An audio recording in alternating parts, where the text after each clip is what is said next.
Corona के इस time period में इस तरह के ऑनलाइन इवेंट्स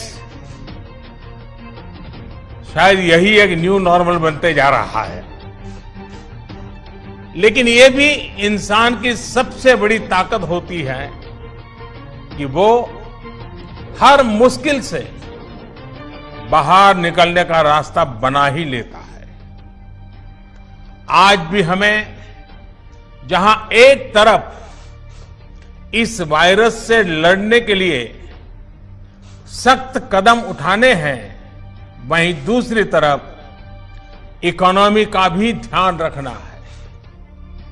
हमें एक तरफ देशवासियों का जीवन भी बचाना है, तो दूसरी तरफ देश की अर्थव्यवस्था को भी स्टेबलाइज करना है, स्पीड अप करना है।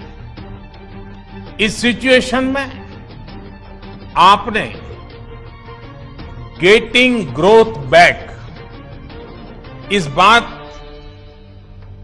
को प्राथमिकता दी है और निश्चित तौर पर इसके लिए आप सभी भारतीय उद्योग जगत के लोग बधाई के पात्र हैं। बल्कि मैं तो गेटिंग ग्रोथ बैक से आगे बढ़कर ये भी कहूंगा कि yes we will definitely get our growth back. आप लोगों में से कुछ लोग सोच सकते हैं कि संकट की इस घड़ी में मैं इतने कॉन्फिडेंस से ये कैसे बोल सकता हूं। मेरे इस कॉन्फिडेंस के कई कारण हैं। मुझे भारत की कैपेबिलिटीज और क्राइसिस मैनेजमेंट पर बहुत भरोसा है। मुझे भारत के टैलेंट और टेक्नोलॉजी पर भरोसा है। मुझे भारत के इनोवेशन और इंटेलेक्ट पर भरोसा है।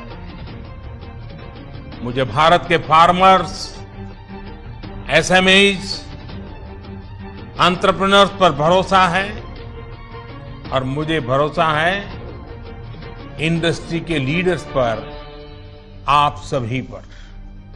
इसलिए मैं कह रहा हूं yes we will get our growth back. India will get its growth back.